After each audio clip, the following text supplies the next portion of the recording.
The sun never sets on the British Empire, it was said a year ago. This is because the British occupied so much territory in the whole world that it was night in one place but day in another. As a result, it was believed that the British would never fall. Now the British have become the slaves of America. And like the British in the past, Americans are now thought that no one can bring down America. But in the last 2 weeks, such a terrible disaster has appeared in the American economy that no one could have imagined.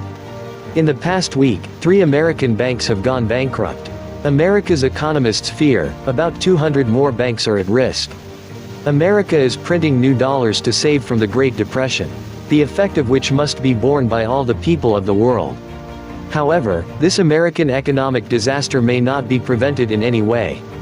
Russia's blockade is widely believed to be responsible for this. Naturally, Russian President Vladimir Putin will be very happy with this disaster in America. A country with a strong economy like America may not be swept away overnight or in a few years, but their economic influence worldwide will be seriously damaged. At the same time, divisions will play out within America and between poor states and rich states.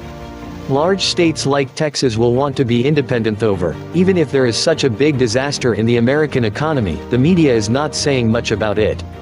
This is because the American-controlled media is dealing with a bigger disaster by hiding the matter or explaining it in different ways.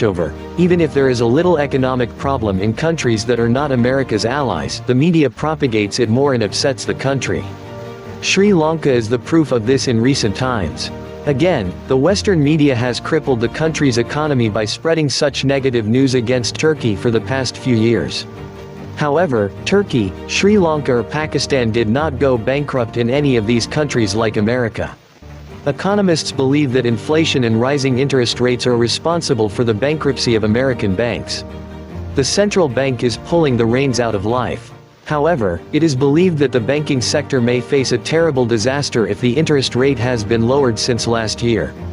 In this situation, at least 200 more banks, like Silicon Valley Signature Bank, are at risk of collapse. 186 banks are in turmoil. A new study has revealed this information. Baird's administration has not overcome doubts despite taking several steps to pull the U.S. banking sector, plunged into the worst situation in recent memory. Citing the recently published research report on the U.S. economy by the Social Science Recharge Network, the New York Post and RT reported. About 200 U.S. banks are at risk of failure. 186 banks may fail to withdraw funds. Let us know your opinion in the comment box. Subscribe to our channel to get new videos. Humayun Kabir News 365 BD.